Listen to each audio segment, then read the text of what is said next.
my gently used humans. Welcome to the first episode of 2025. Amidst all the new year, new you noise, I want to take a moment together to pause, breathe, and reflect on something important. You're here. You're alive, perhaps a little imperfect, but you are full of potential, and that is worth celebrating.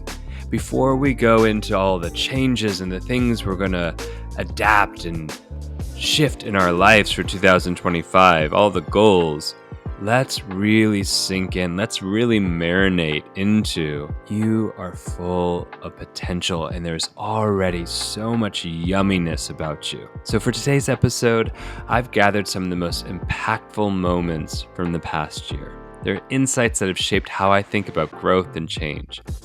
Consider this your toolkit for creating sustainable shifts, from establishing boundaries that feel like acts of self-love to building practices that truly stick.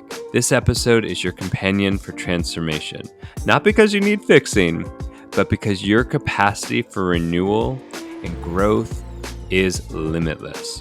Whether you're carrying old wounds, navigating current challenges, or simply feeling called to invite more vibrancy into your life, these insights and practices are here to remind you every moment holds the potential for healing, for growth, and for stepping more fully into who you already are. You got this. In terms of the timeline of your life, how did you navigate taking the path of following your passions, tough careers, and self-care? Because this is like a Goldilocks situation that I think most of us have no idea how to balance. Yeah. Because getting Please. your ideal aligned job still takes a shit ton of energy and attention. Yeah. So I just wanted to It does. Yeah. I mean, nobody will like the answer. Which Perfect. It's not Sell popular. that on a t-shirt first. Yeah. Right? Truly, I literally start most of my workshops with most of this will be depressing. Hang in there. But, I also will say something else unpopular. I wrote my first book, Buy Yourself the Fucking Lilies. So I had the Google document, but a messy 600-page notes fest of crying and, oh my God, realizations does not a book make. Oh. Right? I couldn't just be like, hey, publish this mess. I think it's a good book. And it took a lot of skill to actually be able to craft it into something. Yeah.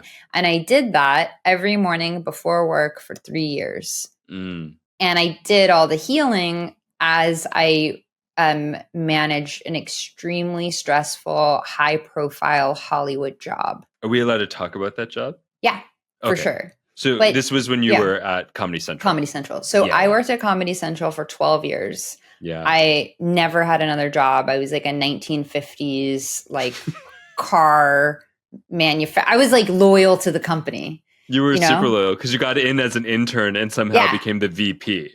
Yeah. I just stayed. I was like, I'm going to ride this. But you would think that we were curing cancer, the amount of stress and urgency.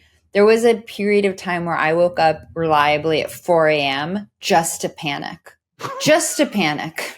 Just have enough time to panic? Just have enough time to panic about this one show that I was getting off the grounds.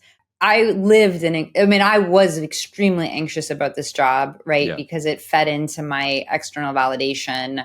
I have a lot of status in this job. I'm fancy, that therefore I matter, blah, blah, blah.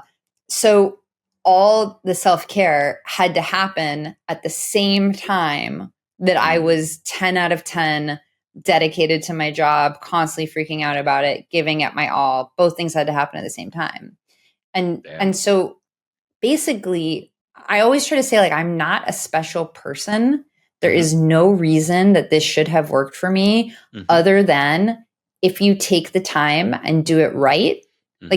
If you do authentic self-care, which is not a trip to Tulum. So I want to just set expectations, and it's not as hard as it seems. Yeah. Everybody can get up 5 minutes earlier and write down how they're feeling.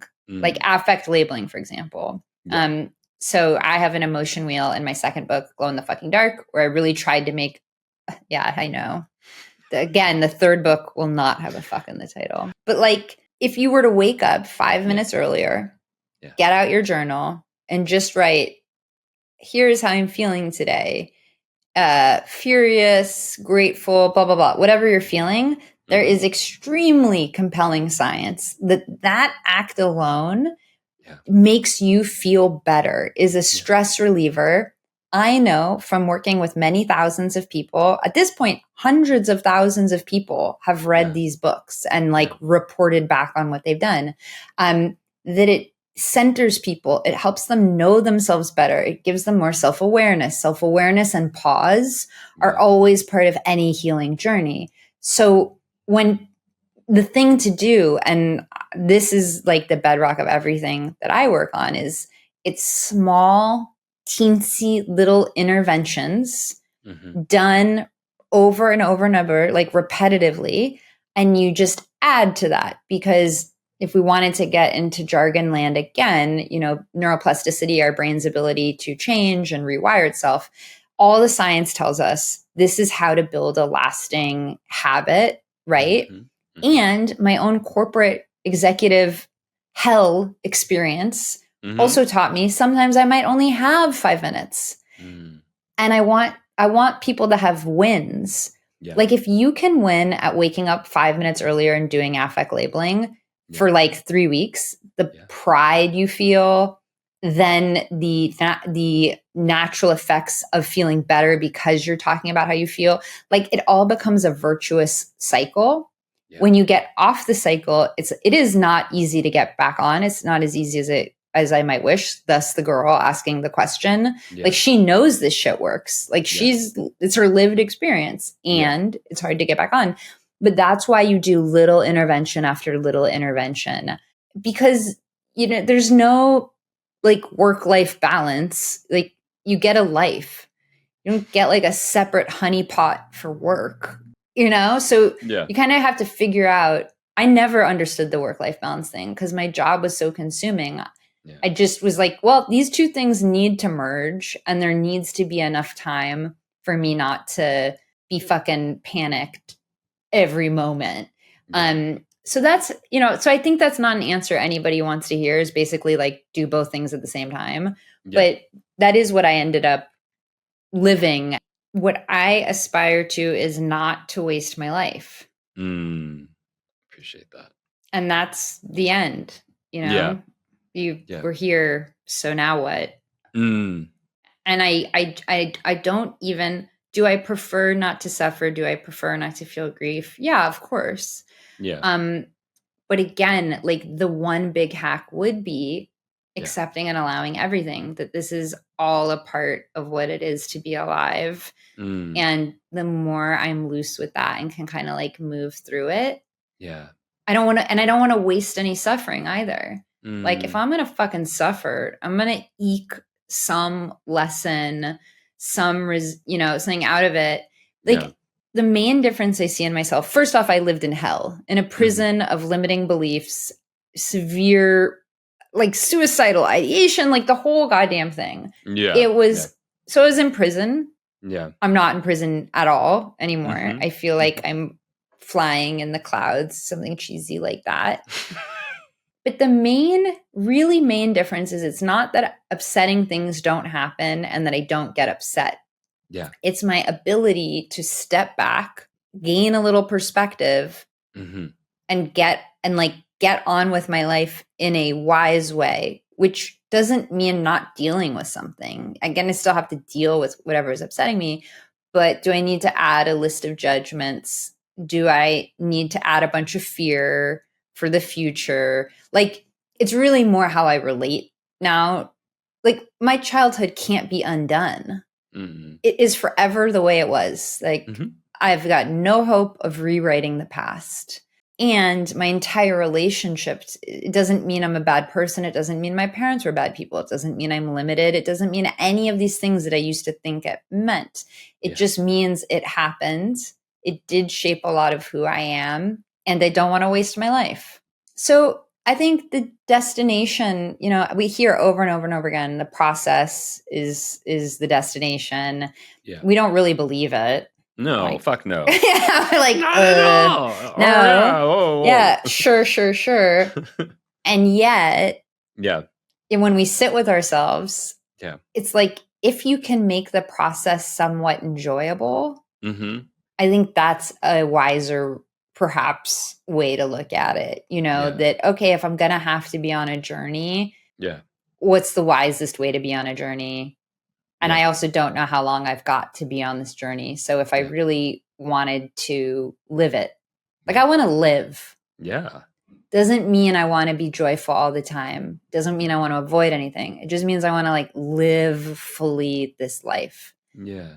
And so if you let that, something around whatever, is important to you, those are the things that are important to me. If you live around that, this is a life work. There is no, then I'll, if I do all this healing, then I'll be happy. No way. Nothing works that way. And I agree that I think getting a little more clear on that, you can also forgive yourself much more easily. Like, it's funny. A big thing I get is, oh my God, I didn't journal today. I feel terrible because I didn't meditate and I didn't journal. I didn't have time to do this. Like, wait a minute. These tools were there to give you safety, structure, and introspection, not yet another thing to punish yourself for. Please stop weaponizing yourself with the tools that are there to support you. This is wild, and again, it's like the practice is accepting and allowing, oh, wow, I just got very lost in self-criticism over journaling. Can I laugh at that? Can I have some perspective and be like, it's okay, sweetheart. Like, you'll journal tomorrow. This is not a biggie, I mean, perfectionism is the thief of joy. Because you can never feel satisfied if you have perfectionism. There's always something more to do. The better you do, the better you feel like you're expected to do. It's like chasing the horizon. The closer you think you're getting, the further it moves. There's always something more. There's always another goal to strive for. And it's what you have in this moment, the achievements that you've accomplished in the moment matter far less than what you need to do in the future. And that just steals contentment. Like, is an inability to reflect on the just the pride in something that you've done that's been successful, or that you've made it a certain distance, and that should be normally really something you should be really proud of, but you're not allowed to stop and savor. You have to continue to crave, and that really is difficulty being a perfectionist, because that's the trap of perfectionism, in essence, that no achievement is good enough. But on top of that, there's also the flip side, because when we do encounter setbacks and difficulties, perfectionism makes us intently self-conscious about those setbacks and can create a lot of self-criticism and self-loathing. Like, how could you be so stupid? What were you thinking? You have a certain standard. You didn't meet it. There must have been something wrong. You can really go in on yourself. So not only do you not feel joy when you've done some things well, but you're really scathing when you've done things not so well. And that's just, it's such an exhausting, difficult way to live when there's no space to be content and find joy. It is the antithesis of, I mean, I love what you said. It's the thief of joy. That's so resonant. And it's like, ooh, I think those of us who are listening to this right now can even ask ourselves, why might there not be more joy in my life? And to step back and say, could perfectionism be a contribution to that? That's huge. Mm-hmm. That's really big. Yeah, and I think it's so important that people recognize that perfectionism is something that, rather than holding us up, is something that can have a major impact on our well-being. Because joy is what life is about, essentially. I mean, if you've ever been in an intimate moment with someone else and you realize you love them for the first time and nothing else matters around you, and that's the only thing that's going on right at that moment, that's joy, right? And in this world, we experience so little of those moments. You know, they feel so fleeting, and it's not that you can experience unparalleled joy all the time. That would be crazy.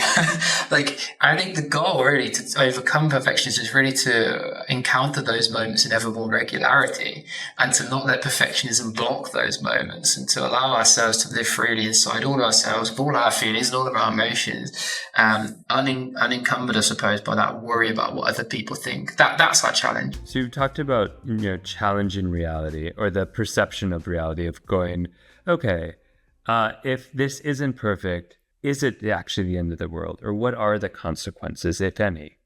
Maybe I wouldn't get, you know, 5 gold stars. I might get 4 gold stars on my spelling test. Or if I don't get all A's, I will still be able to go to college. Or, you know, like whatever it is that we have built up, sort of recognizing and challenging the narrative we built up around the idea of, if we don't do this, then this.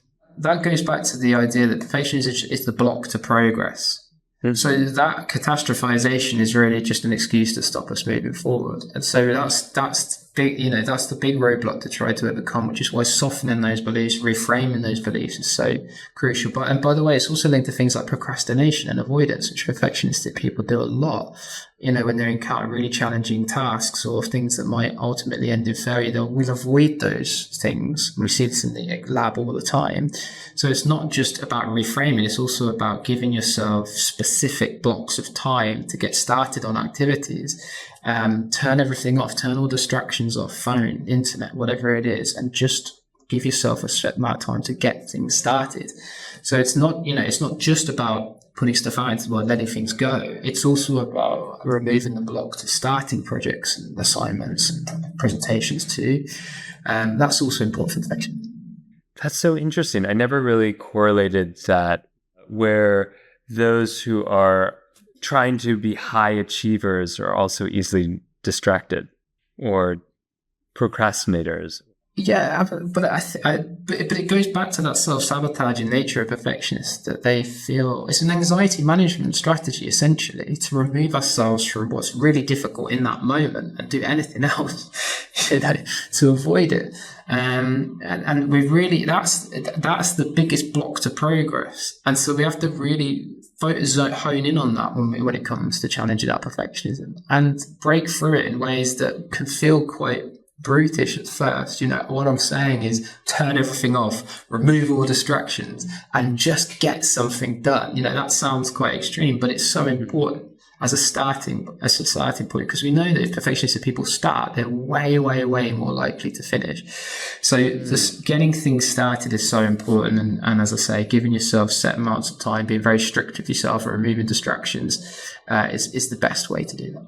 So that's one aspect of perfectionism. Let's say, as it relates to other areas, like this idea of the perfect body.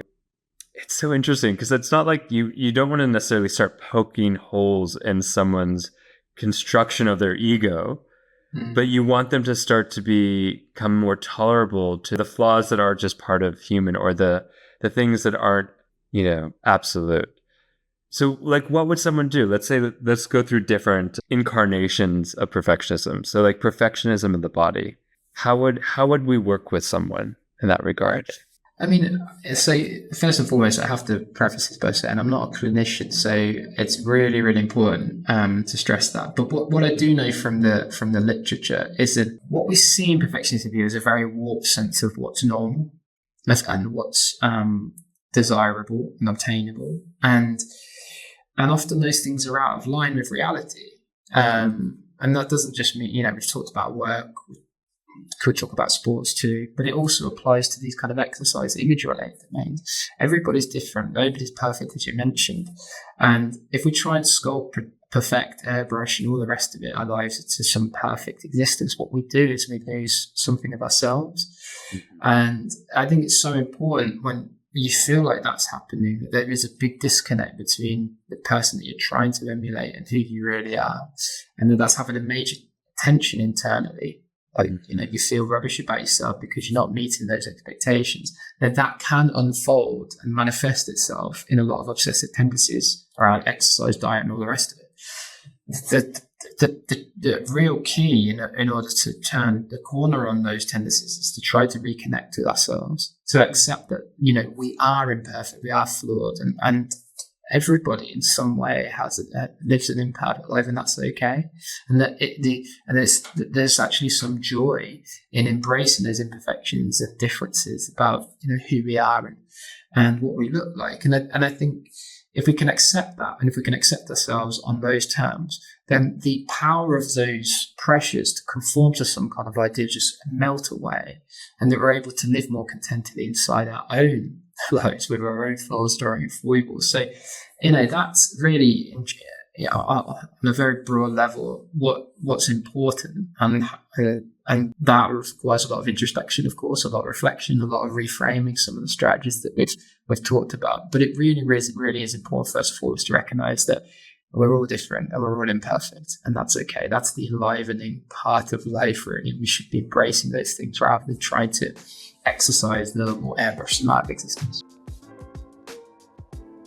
And I think for me, that's something that has really been a differentiator in my career, is when I'm looking at something, whether it's the formulation of Passion Struck, which I'm doing now, to things I did strategically, I really looked at whatever the initiative was, not in a 12-month basis, but really over the next 5 to 10 years, and where in the future could this thing go. And then I think the thing I really learned as I got more senior is that a lot of times people can't see that longer term vision. So you really do have to break it down to the smaller chunks to get people invested in it. But for me, I have a 10-year vision for what I want to do with Passion Struck, and we're just at the very early stages. But it's that whole principle that I bring up in the book that we're going to talk about. I call it the bee and turtle effect, but it's really having that long-term vision like a tortoise does, but the daily activities as if you were in a beehive. And how do you combine those for maximum peak performance? Yeah. As you're talking, it reminds me of this story or this experience I had when I was in my late teens and I was an acting student or an actor. And I had an acting teacher who was brilliant. And she said, you'll never be a good enough actor until you can picture 12 steps ahead of the chess game. Like if you know the next 12 steps and you can track it and change it along the way, that's what's going to make you the actor. And I didn't quite understand the link of it then, but the ability to have that holistic vision, be adaptable, but also planning ahead, like the skill set to plan ahead, but not be attached to it, or to be mobile and adaptive to the changes along the way. It's something I really appreciate. And I know that's something you really talk about and embody in your work as well. Yeah, I mean, absolutely. And it's interesting because as I've been trying to get myself re-equipped to do large keynotes, I've been trying to put myself into different speaking opportunities. And one of the things I started about 6 months ago was taking improv classes. And right now I'm doing long form improv. And so just last night we were doing scene work. And it is so interesting in how you set it up. And but in improv, it's almost like you do have to keep your eyes forward on the chess mat, but since it's so unpredictable in what's going to transpire, it's also a real focus of staying in the moment, because you're staying into the cues that the person you're doing the scene with or people are saying, because they give you the attributes or the different character insights that you can then activate and take advantage of. So it's been a really, it's sometimes challenging because it's not something that comes easy to me, but rewarding venture. I love that. I love that you're doing that. And what are some of the other things that you're learning from that's shifting inside of you from engaging in improv classes? One of the things, and I wrote an article on this a couple years ago, and to this day, it's one of my most popular articles. I think it has like 30,000 downloads. It was on the importance of adult play and the fact that as we get older, it's like we want to play, but it's almost as if we forget how to play. And so one of my favorite things that happens, and in improv classes, you always started out with a bunch of games, and man, do they put you into uncomfortable situations. But I've just learned that everyone's probably feeling that same way. So it's better just to lean into it. And so really experiencing that play has been something that's joyful, because I look forward to this because I don't get many opportunities to do it. I think the other thing it's taught me again is to really pay attention to others and to watch uh, what their body is giving off and their energy and things like that. And it's given me a really good reminder of how important diversity is, diversity of thought, diversity of people, perspectives. Because when you're doing this and you're thrown into, like yesterday, I was part of a scene that we were acting like we were different members of a child's camping staff, and we had to take on different personas. And I was the custodian, and it just, when you put yourself into a character, it kind of just changes everything, and you can be whoever you want to be with it, which is great. Yeah. Because the nice thing about improv is no one really cares about what you're talking about. They care about the interrelationships and how you're feeding off of each other. Yeah. I love that. I think that play goes to say, like, hey, we have so many flavors of ourselves. We talk about like our uniqueness, but even in our uniqueness, there's so many flavors we haven't touched upon. And I love that in improv, we get to like, move into that part of ourselves that's that sillier part, or that more serious part, or any of those other aspects of ourselves we might often not associate with our core sense of who we are. Is there a practice that you love to guide people through that's like just something we can do together that you love, either in reclaiming space or in communication building? So, okay, well, this is the one that I give at the end of my workshops, because if I give it in the beginning, people are like, this is super weird. I don't know. Oh, now I'm into it for sure. But then I do it and they like it. So I developed this because a friend of mine told me she used it for her trauma patients. She is a trauma therapist. Okay. And I said, I'm going to steal that from my communication patients, clients. And so basically, I found that a lot of times people would come in and they'd be acting like almost like kids, like this nervous thing. And so I said, okay, I want you to imagine that you are walking into the head of a ship, and it has a wheel with those little spokes on it. Yeah. And next to it, there's a chair.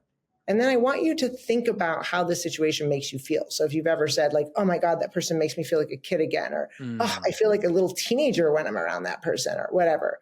Figure out how do I feel when I walk in the room? What age am I going to be?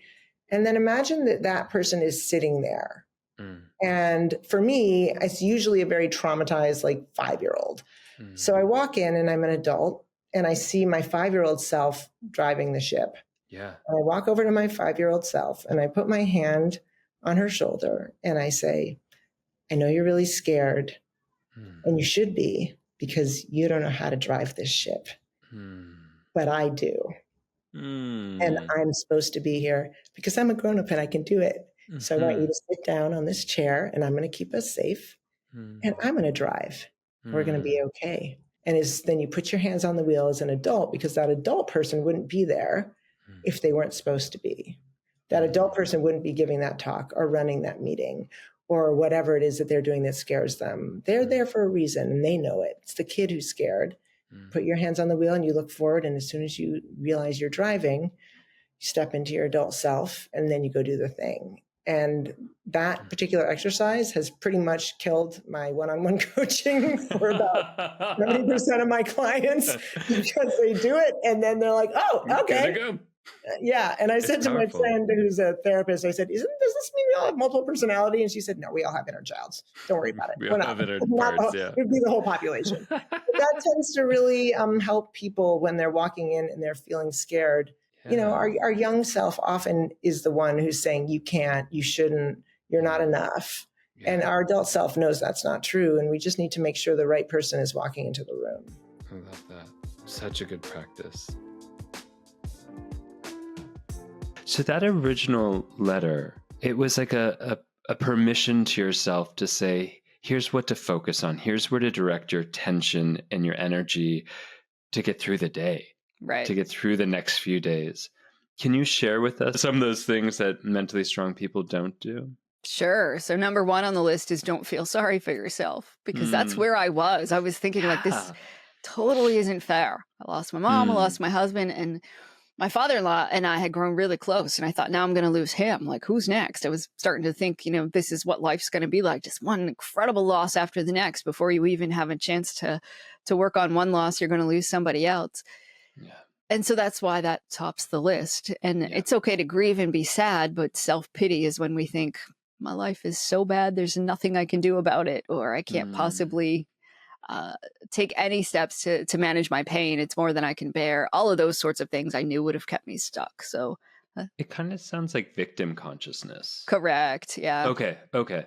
And it's interesting because it's like, I think at first glance, especially when we're in the deep shit of life and someone says, maybe don't feel sorry for yourself. I would be like, and fuck you. Right. You know? Right. Yeah. I would not want to hear that from somebody else. Like, by the way, Amy, when you're on the worst day of your life and somebody says, quit the pity party. Yeah.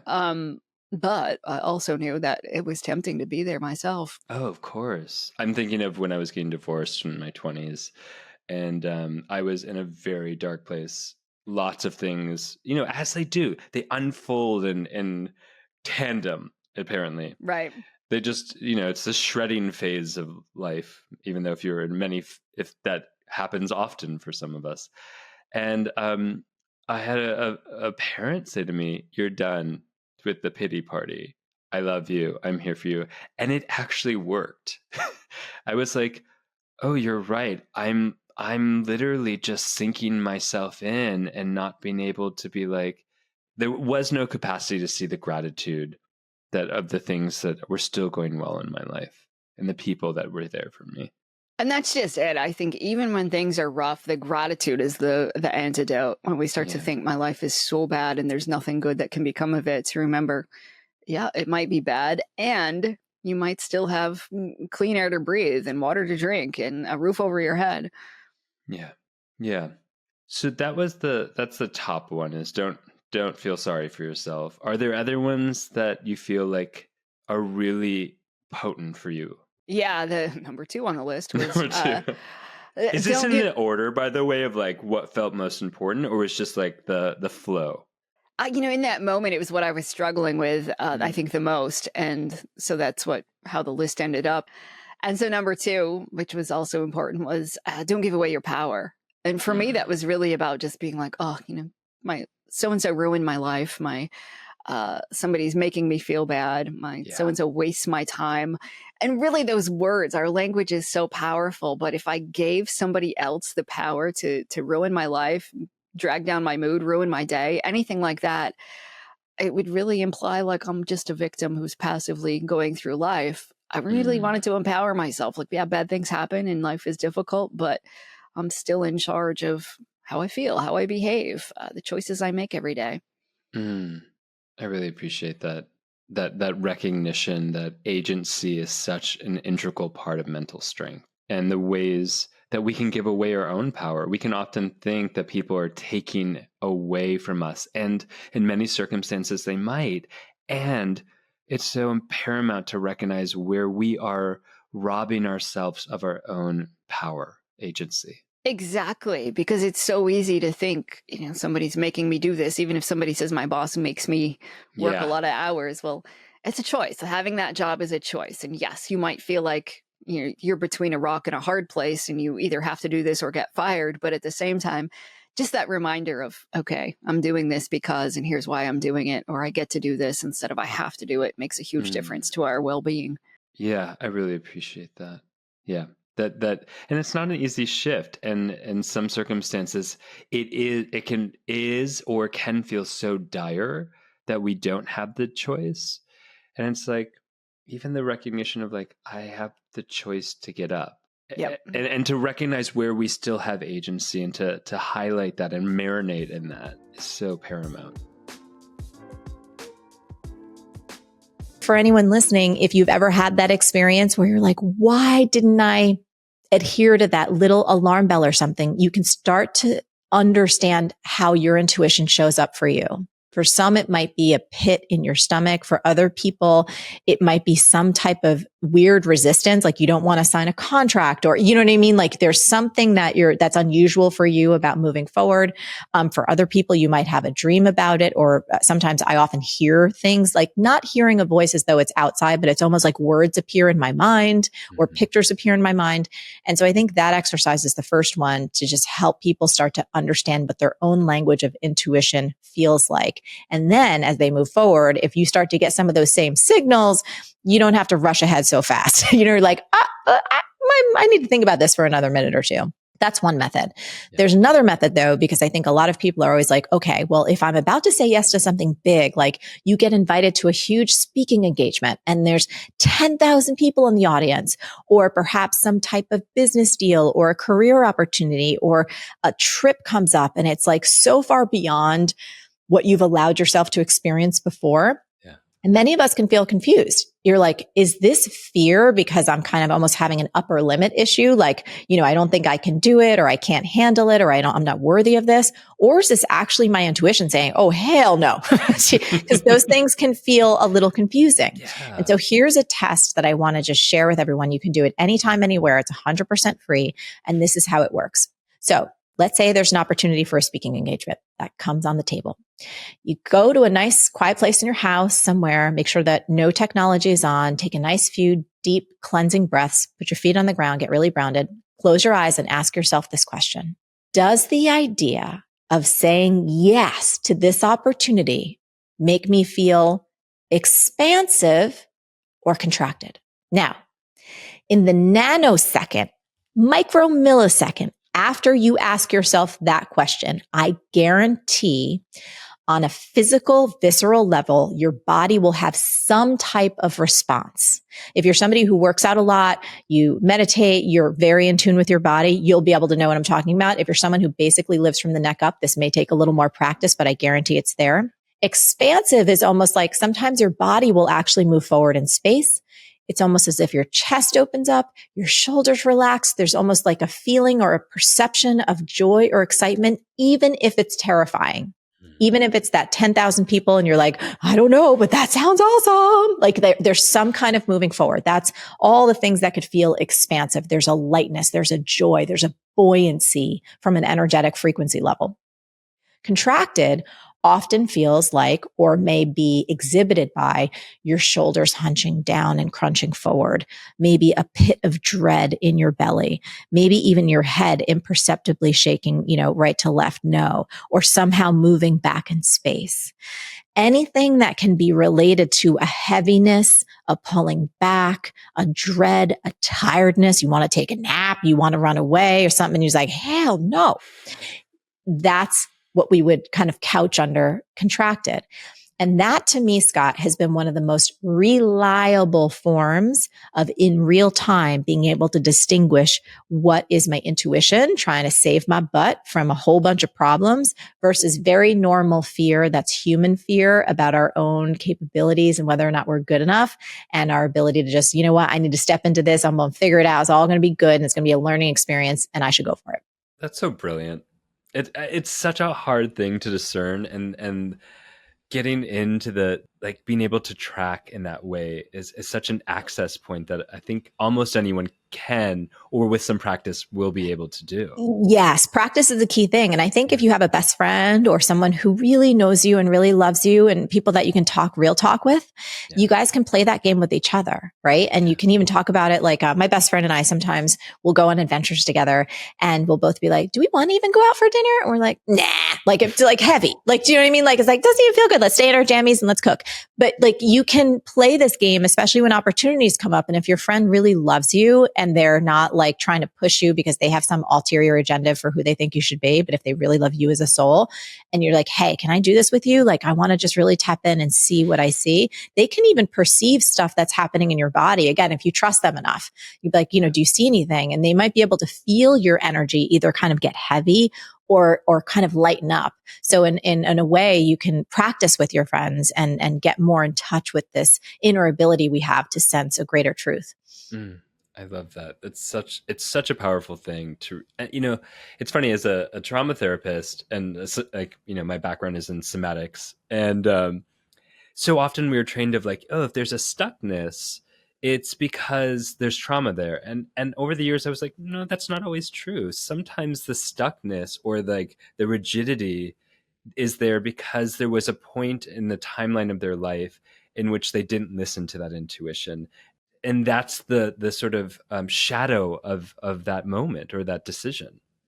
That's so fascinating. I think that is so incredibly insightful and so incredibly helpful for people to be able to start to map that and to track that and to see it through a new lens. Yeah. And then to support themselves and like oh, that's what that feels like not to listen to me, or oh, that's what can happen when I don't slow down enough or really have the courage to speak from what I'm feeling in a particular moment. Yeah. And reclaiming it, like reclaiming the listening actually can melt that stuckness from before because we can't go back. Right. No, we cannot. No, even if the past stays with us in the present, we can't return to the past in the present. I'm a life learner, and so I'm always investigating this topic. And I think like one of the best things that you could do for your health to prevent not just brain disease but cardiovascular disease and cancer and all the kinds of non-communicable chronic diseases that people are now suffering from today en masse.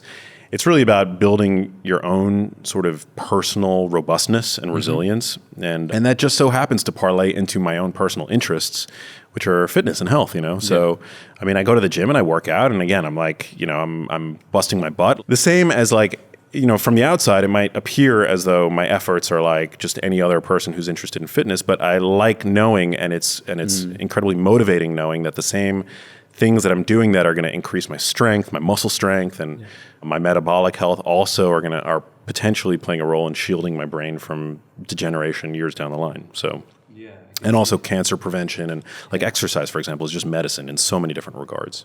Yeah, I can see how that's really like a holistic view of like, in addition to just going in because for the aesthetic, it's also like it does something to know all the additional benefits it has. Yeah, and it's like the diet that I think is ideal from the standpoint of the brain isn't really any different from the diet that's likely ideal from the standpoint of cardiovascular health, from metabolic health, from your body composition. I think everything is intrinsically related. Like we're starting to see now that what's good for as a topic that I've become increasingly interested in is like oral health, like the oral microbiome and dental health and how that's all related. Like there's no diet that's gonna like if you're eating a diet that's promotive of, for example, tooth decay and periodontitis and like poor oral health. I mean, we're starting to see now that same diet is actually probably predisposing you to hypertension and predisposing you to systemic inflammation and the like. So everything's incredibly related. And I don't pretend to have all the answers, but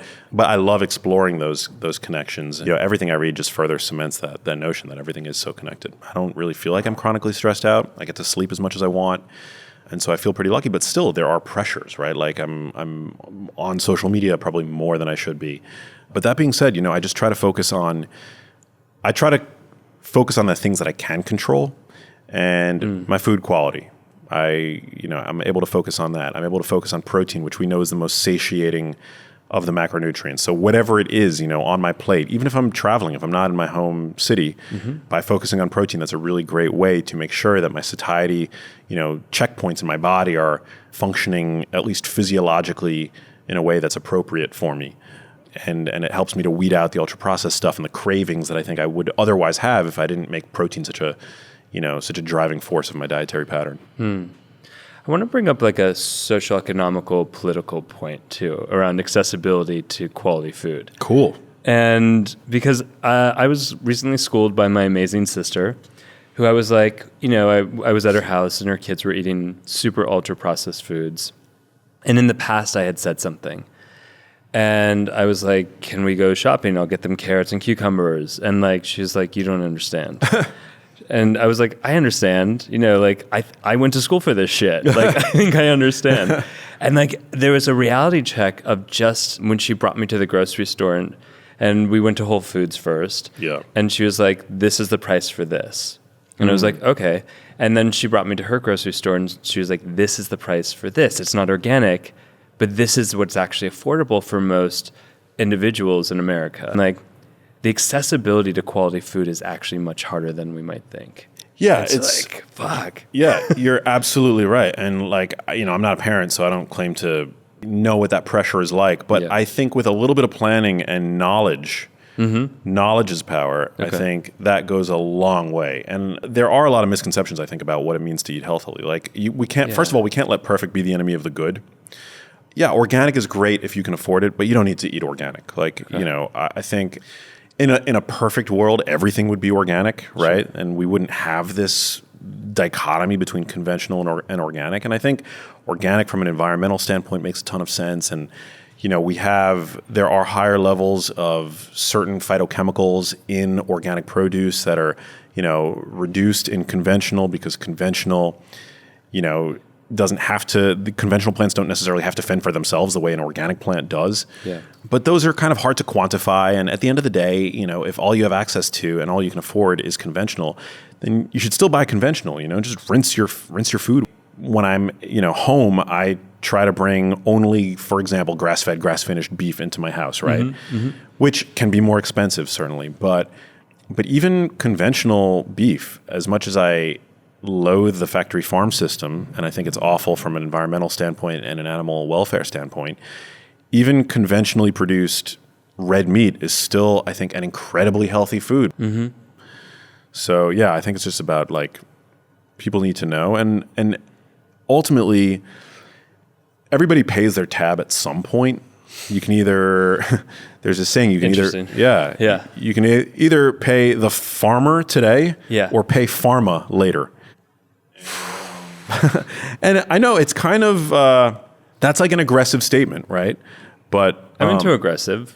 Break it down. Yeah, I mean, it's like you can either spend more upfront to buy healthier food upfront and to take care of your body upfront, right? Or you're going to have increased healthcare costs later down the road. I think that's I agree so much, and I think that's so hard for so many of us to look at the value. Like, I mean, I'm guilty of it too, but like, I wait till something's bad to treat it. Attending to things ahead of time, where you can't see it, where it hasn't happened, is just, there's something internal for many of us that we're less driven towards.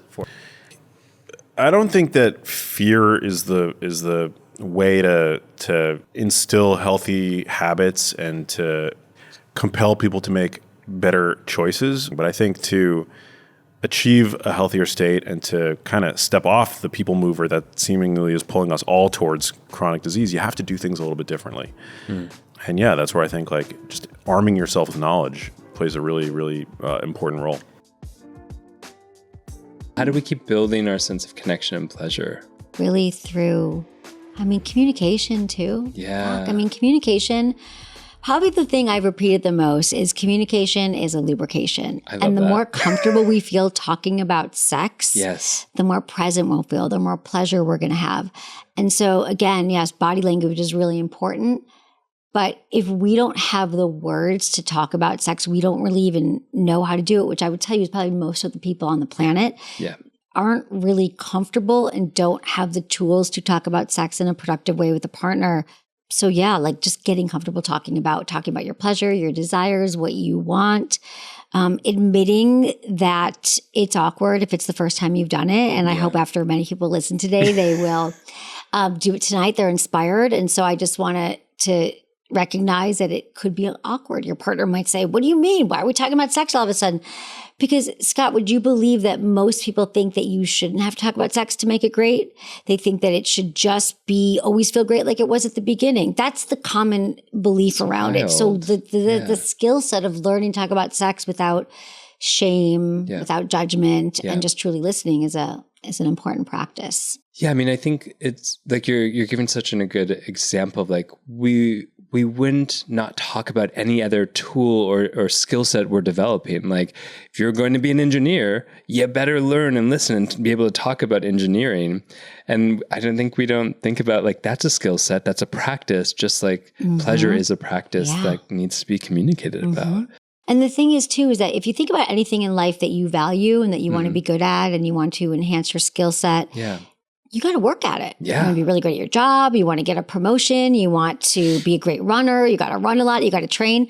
But sex is like this outlier that because we don't understand it, because of all the shame, because of all the misinformation about sex, and there's a lot of misinformation, we just somehow have all adopted this belief that it just should sort of magically work because our bodies know what to do. And we should be able to generate that in the bedroom every time, orgasms for all, feel deeply connected and so much pleasure, and then go about our day. But what else in life is like that? Nothing. Zero things that we actually deem important and prioritize for our health. Yeah.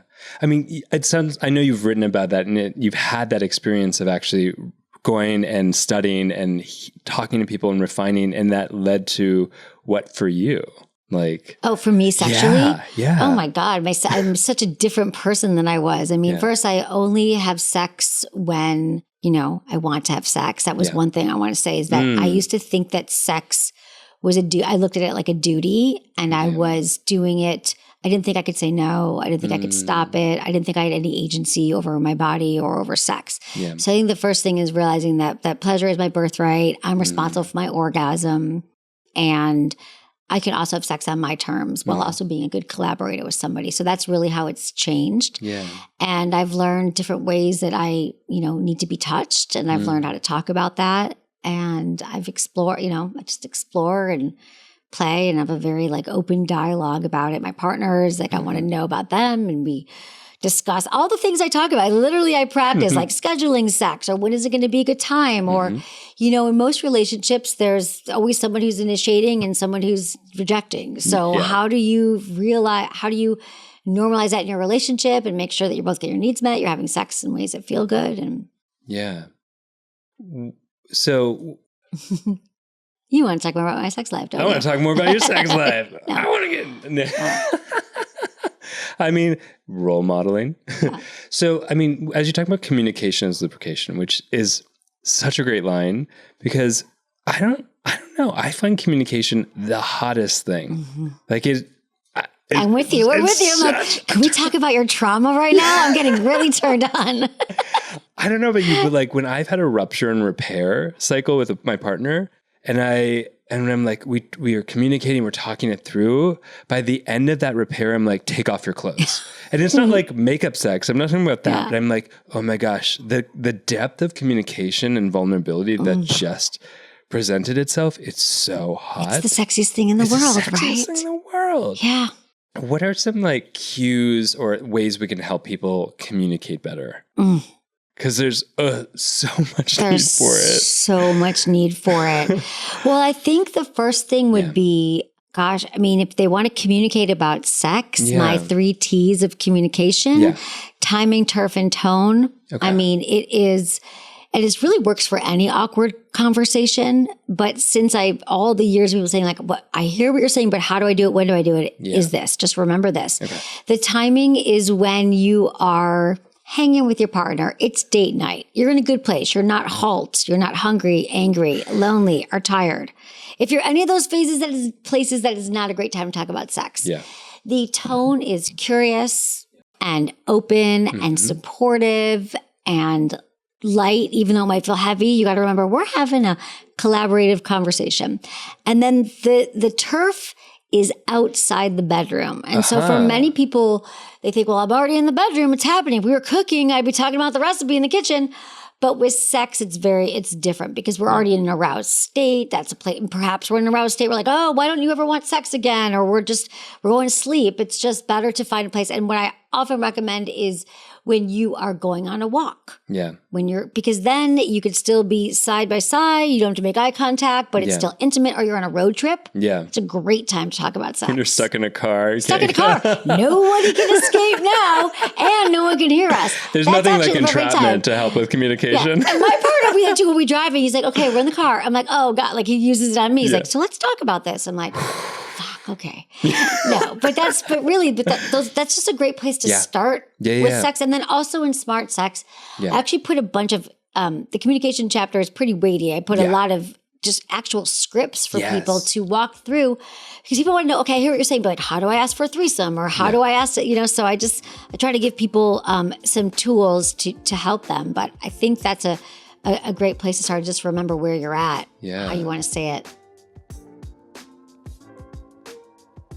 Yes, and I think it is hard though, because obviously some of us have skewed perceptions of self, right? You know, so we all do. Things like we're not smart, right? Exactly, like we're not smart, so that might not make the list when really it's the number one thing on your list. But one of the things that's beautiful about that is those things still come into play even if you forget to put them on the list. You know, so it's like, and also one of the things that I do is I will also scale the items on my list. You know, so like I might say, you know what, Nicole, you are a solid 6 out of 10, 7 out of 10 in LA. But if we are in Sheboygan, sis, you're an 8. Okay. So bring it. You know what I mean? Like, bring that Sheboygan energy. Bring that Sheboygan energy. Like, so where is the audition happening? Because you may have gone up some points. You know what I mean? Like, just really, like, is this a winter place where I get to hide under great coats, or is this a bikini situation? Because the point scale will shift. You know what I mean? Like, and that is okay. That is okay. Like, and that's fine. But it's like when you start saying to yourself on that scale, like, oh, I've got this going for me and these points add up here, then okay. You know what I mean? It's like, and it's just to get out the door. It's you know, because honestly, you might get there and not know any of the answers, any of the questions, whatever. But at least you showed up and gave yourself a 50% chance at a yes. You know, 3/4 of the challenge is getting out the door. Listen. Oh, I was just telling my my membership community. We both have membership communities, but for like vastly different things. Yours is wildly helpful. Mine is mostly stuff like I'm about to tell you now. So which is helpful and inspiring, but go on. But it's also like it's foolery. We'll sit in there and talk about like something I bought on Amazon just because. But it is helping their life. In general.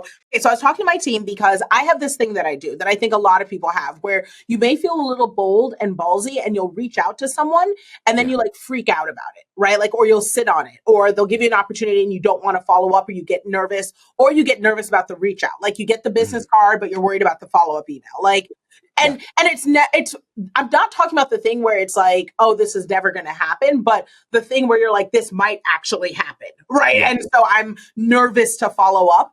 So I've started doing this thing every week where I have like a power hour, where basically what I do is I do 3 bold moves and then I move on with my life. So like I reached out to an Academy Award winning actress recently, and I like sent her a message who I admire and work with and know. It's not like she's a stranger, but I like would love to like get lunch with her and hang out like on a friend level, because I feel like she may have insights. Like I feel that pull of like, maybe there's something there, like where we could help each other or whatever. So I reach out to her and I'm like, yeah, girl, I'm like, you know, and here's my number if you ever need anything. And she's like, here's mine back. Oh, I can't breathe now. Oh, where's my floor? I need the warm support of my floor. Like I didn't know what to do, as if I didn't just want that specific response. So now during this power hour, the next step is just respond to the text. Just respond. Like instead of sitting on it for 10 days, just do it and then move on to something else, you know? And so like having this sort of hour where I just crank out a bunch of stuff and then walk away from it kind of keeps me moving and not letting me get so caught up in the reframe where I will sit there and literally reframe negatively that, well, what if they respond? What if it doesn't work? What if no, just crank it out and walk away. Crank it out and walk away, you know? I love that. I love that. I love that. I used to say dance faster than you can think. That was what I would tell people in therapy. It's because I'm like, we're so afraid to like mobilize, to move past something, to do something. I'm like, just in the practice of turn on some music, move faster than you can think. It's like, I love that. The just get out of your own way, and walk away. Well, and then walk away. Like it's weird because I don't know. I mean, yes, there's the people who have the failure to start, failure to launch, where it's like, I can't even start. But I'm talking about the like in-betweeny part where it's like the failure to grow, you know, like that, you know, where it's like just that one little step that can move you forward and we're too nervous to take it, you know, because it's like, what if this actually happens? What if I'm not ready yet? And it's like a different problem that I don't think is talked about enough, where it's like, no, I've had some progress. That's where I am, where it's like, I've had progress, but this next level, the thing that I pray for is showing up in different ways, but I have to keep facing it, you know? So it's like going to the Wheel of Fortune audition, but then being too afraid to fill out the paperwork or being too afraid to raise your hand and answer the question. It's like, sis, you got in the room, like you got to keep on going, you know? And it's those little milestones that actually differentiate the people who make it. You know, it's not hustle more, you know, it's what do you do when you show up in each moment? And that's the like, you know, the gimme that no one talks about. Thank you for that piece of advice, because I think it's not spoken about enough. And just the action, or like the tangible, like have a power hour, do the actions, get over it. And then, you can also schedule an hour of regret later. Absolutely. Literally, put it on the calendar. Put it on the calendar. Botox. Just sit there and be like, what was I thinking? And then when they hand you the mirror when it's done, doesn't even matter, because look at me. Keep it moving. Keep it moving. It'll be fine. What I hear is that the answer to most problems is an hour of Botox. Botox. And like some light Botox. You know what I mean? We're talking light. Don't change your face. You know We're what I mean? not talking Miami Botox. That's not Miami Botox. We want expressions. Okay. We want you to have a career, sis. You know what I mean? I'm simply saying go in there so that people can't tell how you feel about everything all the time. Like, that's the ticket. I wonder if, like, asking the question of, like, to the audience right now, of, like, for those of you who are listening, what are the ways you have distracted yourself from pain? And I wonder if that question leads us to sort of the question of how are we stuck? I love that so much, because I had a fairly dramatic history of drugs and eating disorders and really crazy making relationships.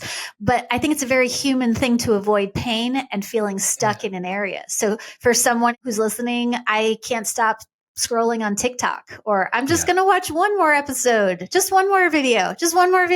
And then it's 4 a.m. and you have to get up in 2 hours, and then the panic sets in. But to distract from pain assumes that the pain is going to, and I really believe pain will kill me. Like, I had no grid for pain. At its basic is a series of uncomfortable body sensations. As long as we're not attaching stories of this is what it means about me, this is what it means for my future. Right now I have a pit in my stomach. And this was one of those things I was horrified to discover, that pain is in your body. It's not in your mind. Pain is actually like your physical body hurts, and grief hurts in your physical body. It hurts your heart and your soul, obviously.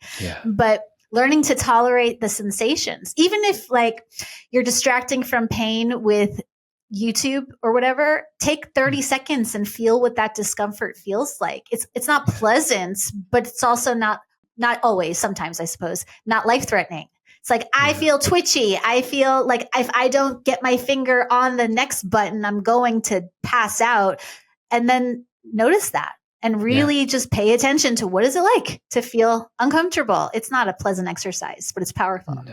No. But, as long as we ignore the discomfort, the pain is still there. And it's like one of these radical things of like, okay, if we feel the pain, it does over time have an opportunity to metabolize, to heal.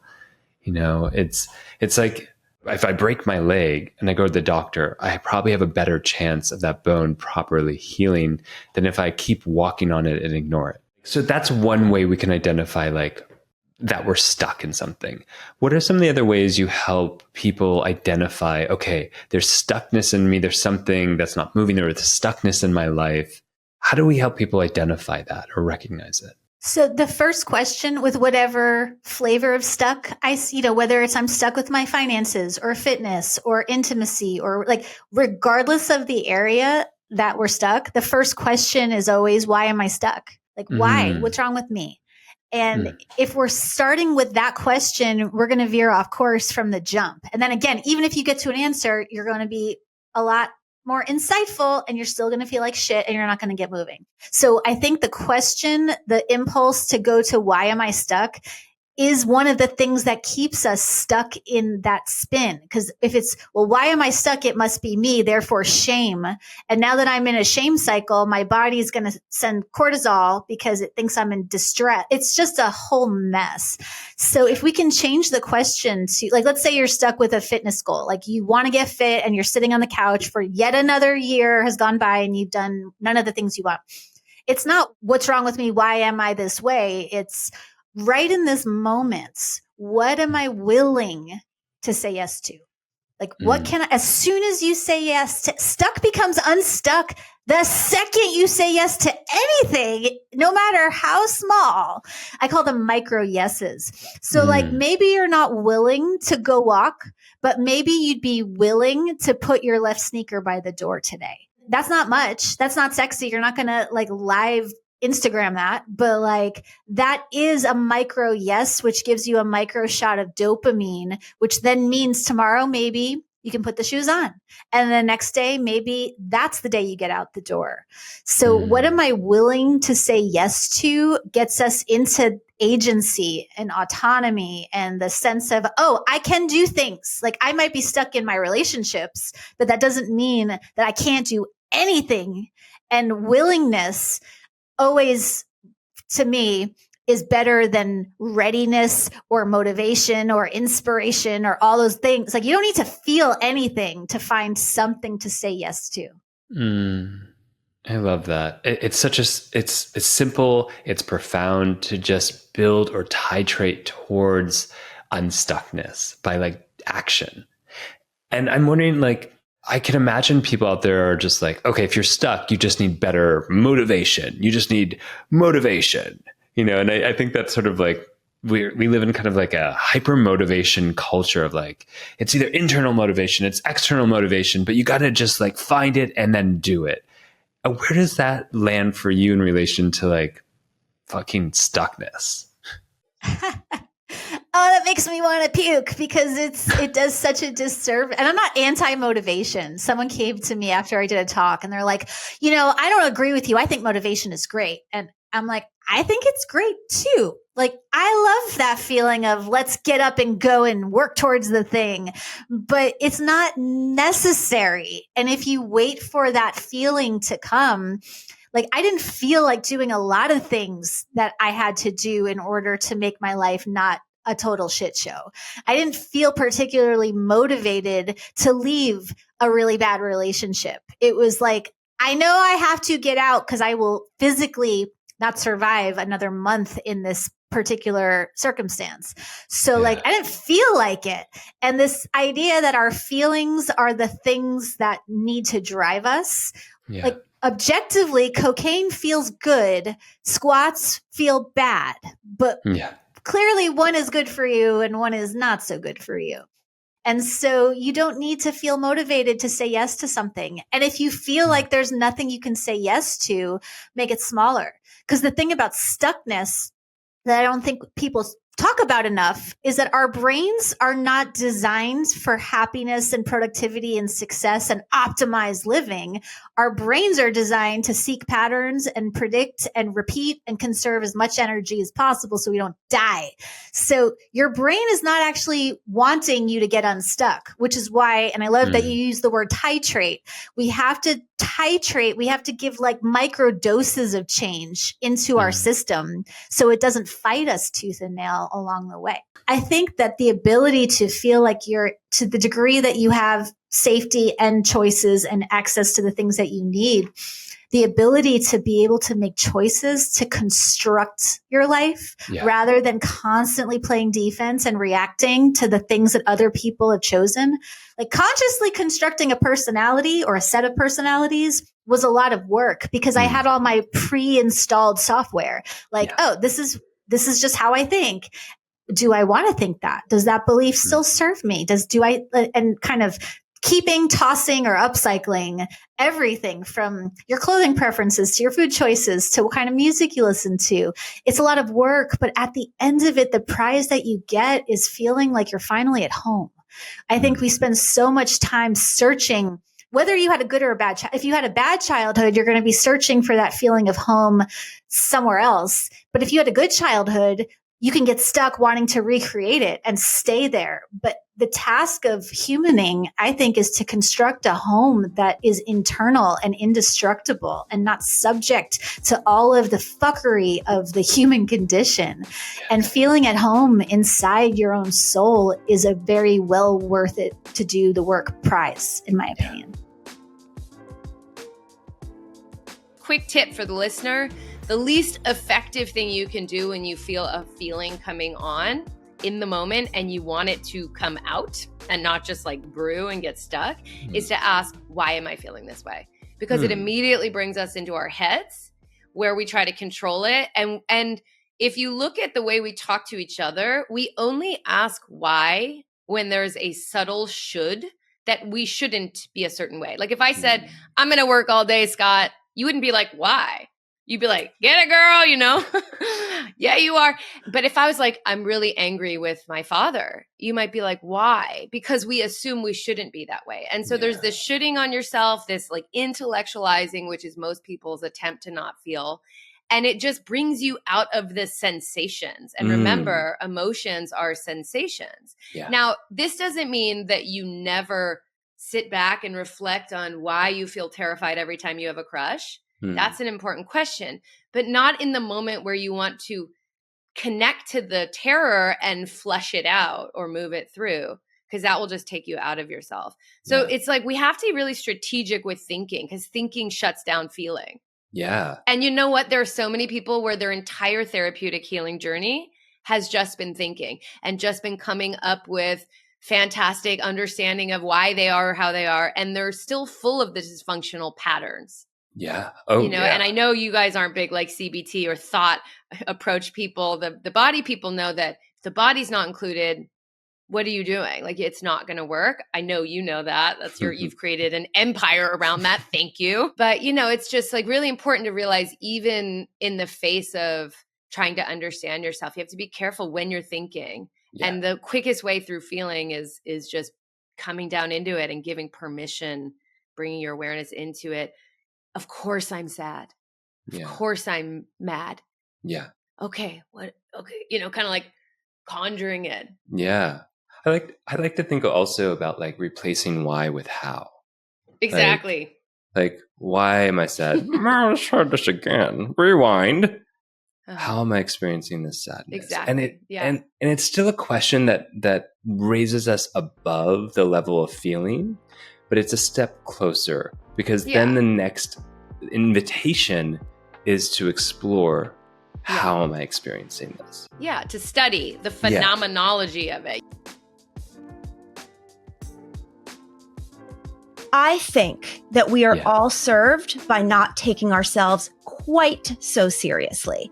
Like, I know that when people are struggling in chronic anything, pain, illness, symptoms, syndromes, that's as serious as a heart attack. It is getting in the way of you and every joy you have in life. So I am never making light of it. But once people like get me and kind of like start to hang out with me and start to understand how vehemently I want them to heal and how much information I'm like giving them and wanting to hold space for them to do the work, they forgive me for doing things like talking to the pain, making fun of it, being like, hey, I know we're all here together and I know you want to steal all the energy today. I'm actually good.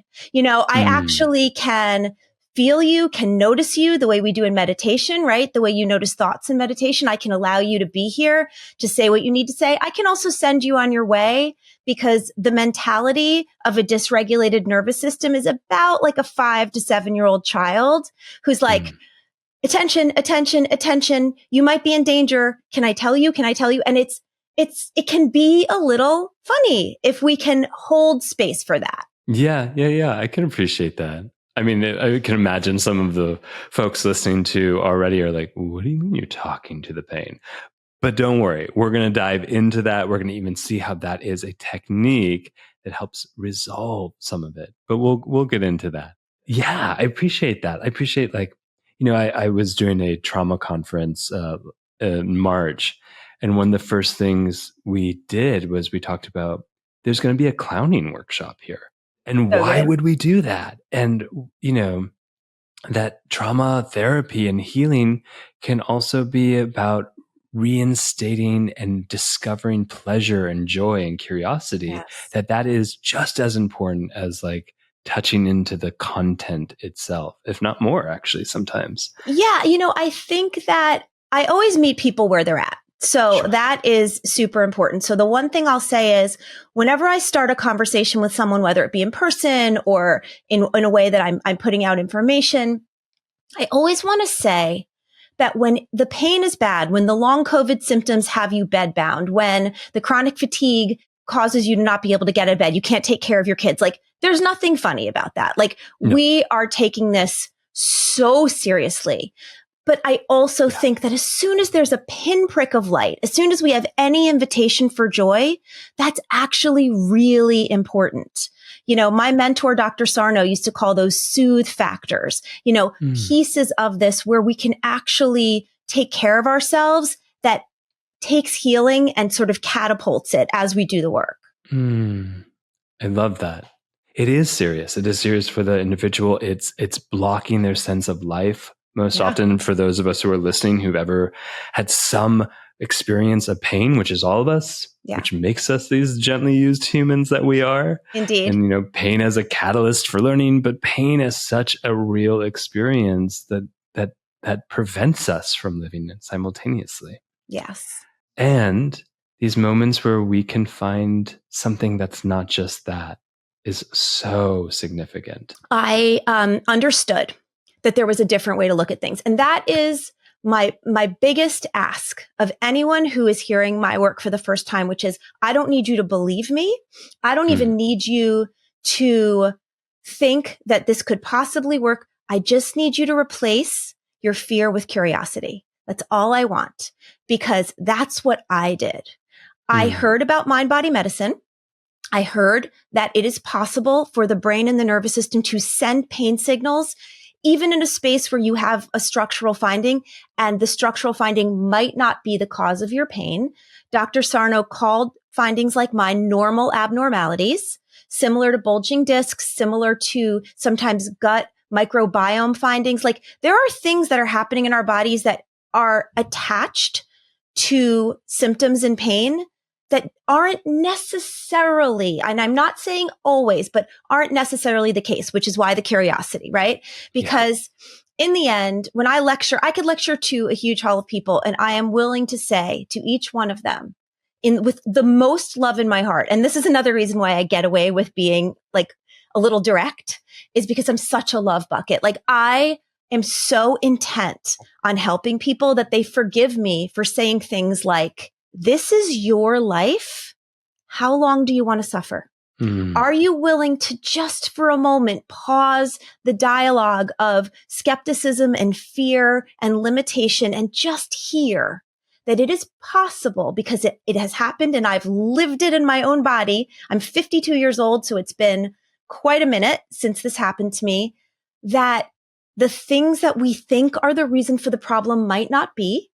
And the brain science is evolving, and the studies are happening all around the country at the best universities showing that pain is not necessarily a result of a specific structural finding. So maybe if this nervous system dysregulation is the cause for your pain and you're willing to be curious, I might have a solution for you that will blow your mind. And it kind of started there. And then I just, you know, I don't know how much you want me to get into it, but I mean, then I made it my whole career. And that's sort of what I've been doing over here. Yeah. I mean, I think that our own journey it gives us the wisdom and the empathy to meet people where they are in their process of healing pain. Because I'm sure there are people listening right now who are like, come on, I literally went to the gym. I was at tennis. I got into a car accident. Like, that pain is real. And the idea that it could come from my dysregulated nervous system or past traumas seems a little far-fetched. Yes. No, thank you. That is such an excellent opening for me to remember that I always have to say it all. So here's what I want to say about that. Your pain is real. The first thing I always say is that the pain is not in your head, but maybe the solution is not in altering your body in any way, which means surgery, injections, supplements, medications. Just maybe. Here's why. We live in a mind-body system, and everybody believes this. Meaning, I could lecture to a room, let's just call it 500 people, and I could say, raise your hand if you've ever had a stressful day and gotten a headache. 99% of the hands will go up, right? Yeah, for sure. And then I say, okay, hands up, hold your hands up. keep your hand up if you ran to the ER that night for a CT scan of your brain because you thought you had a brain tumor. So everyone laughs and they drop their hands and I say, you see. I am telling you something you already believe. I'm telling you that emotional stimuli can cause physical reactions in the body. A stressful day can cause a headache. And then we like build on that, which is, have you ever heard of someone who's nervous and breaks out into hives? Physical stimuli, emotional reaction. Have you ever heard of a comedian who's about to go on stage and they go throw up in the bathroom? Emotional stimuli. I mean, we could go on because everyone believes this. But when pain becomes chronic, all of that goes out the window, because what I like to say is chronic pain is an epidemic of fear and meaning. Because once the pain starts, we are so terrified that it's going to ruin our lives, which is so legit. I have been there. And I love that you brought up empathy, because empathy is, I think, if we're going to have to list in order, the most important human characteristic in the world. You know, when you talk about the gently used human, why is that a better human than the brand new human? Because we can empathize. We can care for each other. We can understand one another. And that is what happens when you start understanding what's happening in your body. And you can now look to others and say, oh my God, first of all, I see I'm not alone.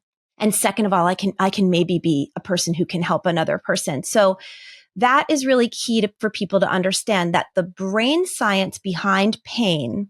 And if you'll just allow me for 2 minutes to just do a little brain science. Let's do it. I'm loving some brain science here. I love me some brain science. So pain by its very nature, and I know I'm not telling you anything you don't know, but I love to talk about this, and it's important. It's important for people to understand. Pain by its very nature is protective. It's a protective posture in the body.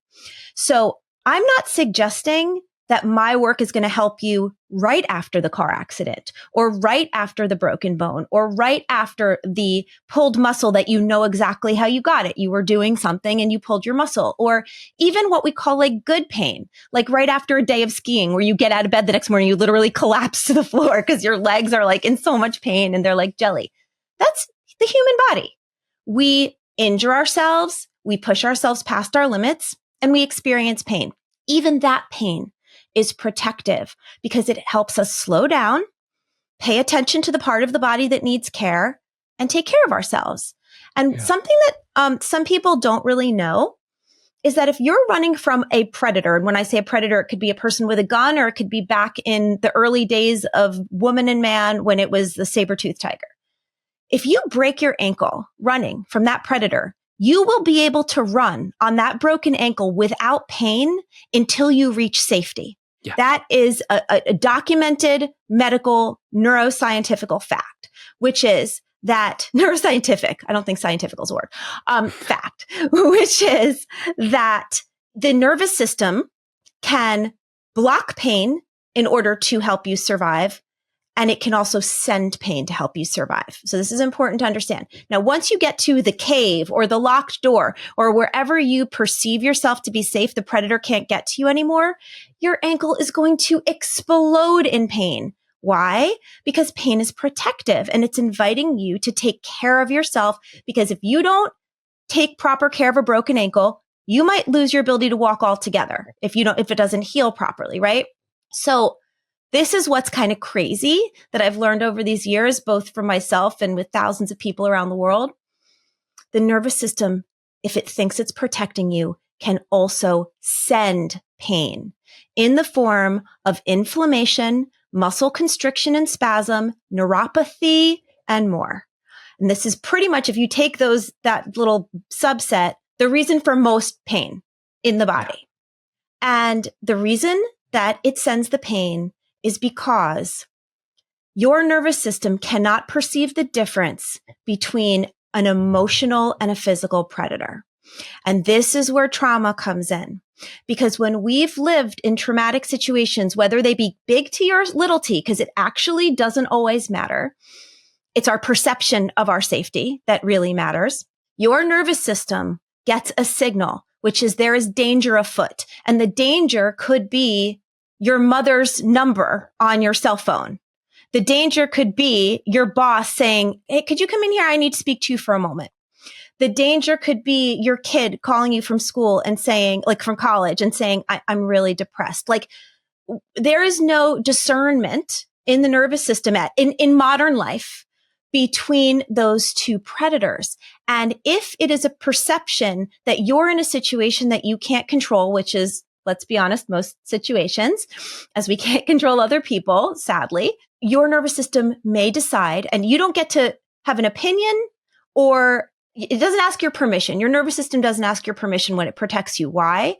Because that's how we are still alive. If you put your hand on a hot stove, you're going to pull it off. Most people, I mean, maybe people who have like total mind control are able to hold their hand on a hot stove. Most people can't. It is a reflex because your nervous system says, whoa, pain.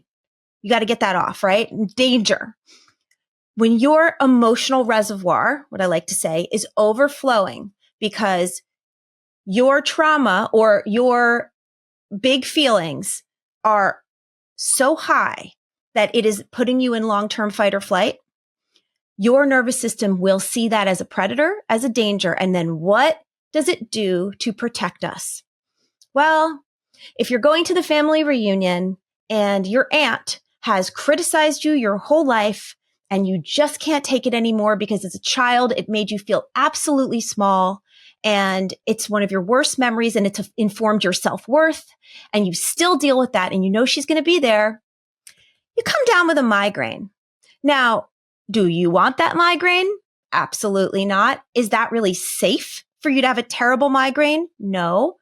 But your nervous system thinks it is, because its perception that you're going to go there and be injured again in a way that feels so deep and so big, it's more dangerous than you going into your bedroom, drawing the curtains, closing the lights, and taking care of yourself. But I like to call that safe in the unsafest way, because that's no way to live, which is why we do the work to reverse this. You don't know, someone going through something might see me in a wig in my kitchen, goofing off and playing Mother Nature. And it might be a stupid laugh for a little bit, but it can really shift a day. Yeah. You know, and I think that's a powerful moment and a powerful thing. And I don't take that lightly. And it's what means a lot to me. That's what makes it feel good to me. That's what makes it feel worth it for me. Yeah. I mean, it goes back for a moment to that idea of like, what is your responsibility as a, as a quote unquote influencer? I'm just going to do quote unquote wherever I can, just to continue the theme. This episode is going to be called quote unquote. Quote unquote. It has to. No, as an influencer. I mean, like, there's this idea of like, your responsibility is to like da-da-da or da-da-da. But like, the responsibility is like to give people some joy. Yeah, 100%. I think there's pockets of the internet for everybody, and there's content for everybody. But in my world and in my space, I want to, in a world right now that feels very divisive, feels very crazy at times. And that's why I like doing the current event stuff, because it can take a moment that's hurtful or shocking or a lot to digest and find a light way, and not a rude way, not an aggressive way, or not making light of anything, but find an easy way to make it worth a laugh and make it easier to digest for some folks. And I think that's such a powerful thing to be able to do, that I love being able to do it for some people and meet sometimes people that have come up to me. Someone came up to me at the gym. And it's always weird because I feel like I am a regular person. Like, why are you excited to be? I am just as weird as the rest of us. Like, but someone came up while I was at the gym, and she was like, "Hey, I don't want to bother you or whatever." And I was like, "Oh, no, what's up?" And she basically told me how through COVID, her and her family watched my videos. And she was like, we were struggling. It was hard. Everyone was kind of emotional and going through it. But one thing that we all enjoyed was like laughing at your videos and the generational videos, because our house had someone in each generation. So then it fueled us joking with each other and having some fun. And so I just wanted to thank you for that. And the thank you, I was like, yeah, that's cool. Yeah. Okay. Like I couldn't, it shocked me to be like, that's what I want to do, but it's so, it's jarring when you hear someone thank you for it. Yeah. And it's rewarding, and it reminds you why it's important and why the power you can have to just put light in a world that sometimes can feel very dark. There are definitely tools that are going to be applicable in any moment. Okay. I think some of the grounding techniques that I put into the book, the 5, 4, 3, 2, 1 calming technique for anxiety is a big one. Any of the somatic tools that I talk about, I think the butterfly hug is one of my favorite ones. It's good for kids and for adults. Can you talk us through some of those? Yeah. So it's simply taking your hands, you place them on your chest like you would. We're doing it, like you're a little butterfly. So your thumbs are crossed. Thumbs are crossed. Palms are facing Palms the are chest. facing your chest. And it's just tapping from side to side. And so it's that bilateral stimulation that's creating that calming sense. And it's that comfort and nurture that just comes through this. So this is a great one. Anytime that you're feeling any intense emotion, just bring it back to this. Again, it's just regulating so that you're coming back. And I'm sure you can tell us why that is happening. But no, I mean, there's something about deconstructing the why that sometimes gets in the way of the experience. That's a big part of it. It's just sometimes people don't care. No. Does it work? It's the efficacy of it that is really, and that's when I was writing the book. Yeah. There was this part of me that felt like I needed to be like Professor Gallion to be able to tell you and sound really smart about it. Yeah. I realized that's not what people want or need. No. It's there are millions of people who can tell you all of the scientific reasoning for everything. Yeah. And there are people who are there to tell you how it makes you feel and do it in a way that just allows for you to feel it and embody it. And sometimes, those who are listening, if you need the information first of like, why does tapping work, or why does a butterfly hug work? And that creates a certain level of safety to dive in. Yeah. Great. Do it. Yeah. And also notice if like you're needing the details to come up cognitively in order to avoid coming down into your body. Yeah. Into the sensation and the experience. Yeah. And there's room for both. Absolutely. And need for both. Yeah.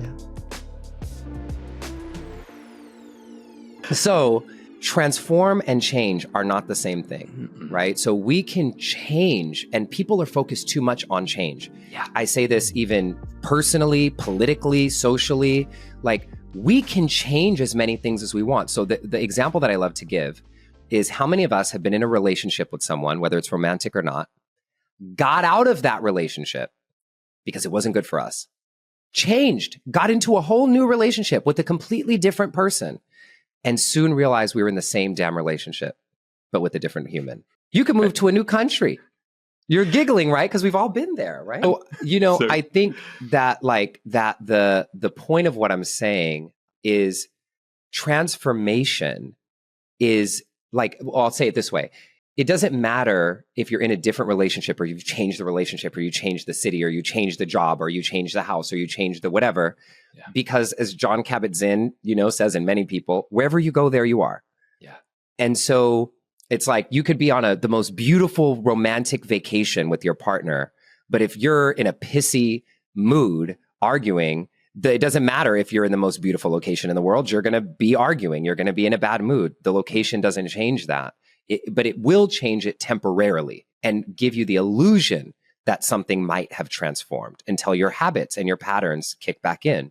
And so this is what we see in the world.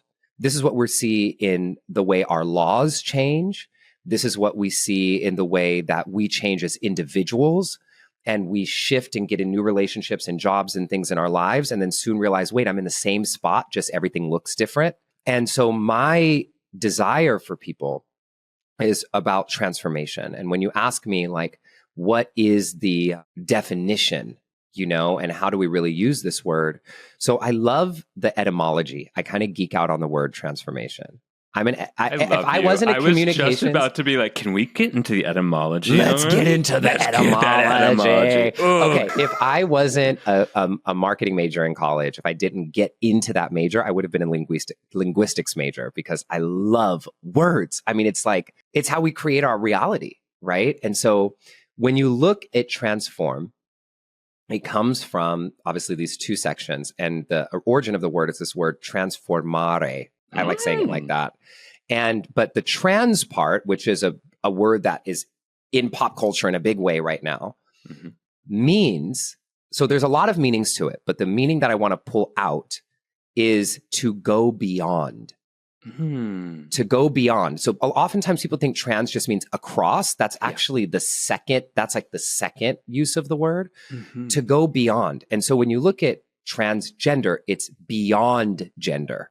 It's not just crossing genders. It's you're in a space that is actually inclusive of, but beyond what the typical binaries are. And so it's a really beautiful way to think about it, right? Yeah. And then formare, which is really interesting, is about what are we creating? What is being created? What is being birthed through you? And so when we look at these two words together, transformare, transform, it's really interesting because it's asking, what do you need to let go of? What do you need to move beyond to create and give birth to what is trying to rise through you at this time? And I think people forget the go beyond part.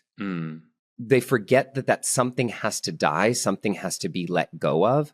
And I know this sounds very cliche. It's like, well, you have to die to be reborn. Like something has to be let go of to be reborn. But what I'm being clear about is it's not about what you're letting go of externally only.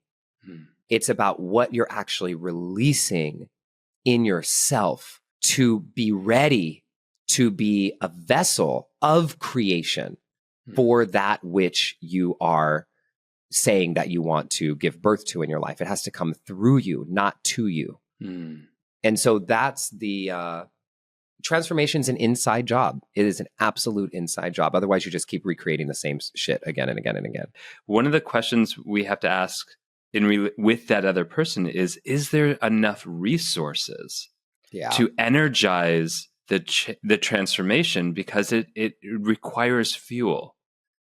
It requires enough fuel to overcome the familiar pattern or wiring that's been there, and enough safety to let go of what we might have deemed like survival, but not necessarily the thing that induced more safety long term. Yes. Yeah. And absolutely. And like, we need the fuel. And this is like, what people ask, well, what is that fuel? Yeah. The reason why I share this is like what we know about the science. And you just said this evolutionarily, socially, like we learn to love ourselves by allowing other people to love us in our faults. Yes. That's how we learn to love ourselves. It's not by sitting in your room reading books. You don't learn to love yourself. As much as I love sitting in my room and reading books, that's how you learn about loving yourself. Yeah. It's not how you actually learn to love yourself. And so there's a difference, I say, between like conversations about transforming and conversations that transform. Yeah. And so part of the fuel is that we know for sure the number one piece of fuel is community. Is not feeling like you're doing it alone. And this is why, Scott, I think in this podcast, in the communities that you build, that I have the honor and privilege of being a part of in different ways, like these communities centered around healing are the number one rocket fuel that will actually help get you towards your goal. There is a study that always shocks me when I read it, that if you write down a goal for yourself and say it out loud in front of people who you trust, it is 40% more likely that you will accomplish it. Wow. 40. Wow. I think the number is like 37, but we'll round up. 40%, 40%. I mean, really think about that, of what the fuel is for your transformation, having community around you versus just sitting with your vision board alone in your room. Yeah. So, I mean, even from a medical perspective, we know that if a doctor engages with you and asks you how you're feeling in relation to your cold or your flu, that you will heal one day faster than if they didn't. Oh, I didn't know that. Yeah. The science on that is like our immune system responds so much to community and connection that we even see it in the healing of common ailments. Wow. That's good. That's I did not know that, Scott. That's great. That's great. Y'all, as we wrap up this special episode, I can't help but feel so excited about what's ahead. We have some incredible conversations coming your way in 2025, ones that will explore what it means to grow, to heal, to create more meaningful change, to feel that sense of vibrancy of life again, and even enhance it, both within ourselves and the world around us. I think what excites me even more is knowing that none of this happens in isolation. Every step you take, every episode you listen to, everything that you embody inspires other people to do the same. Together, we're creating this ripple effect, like one conversation, one choice, one moment at a time towards this better world. One that I dream about, and I'm pretty sure you dream about it too. So to all my gently used humans out there, thank you for being part of this community. I appreciate you, I see you, and I'm so grateful for you.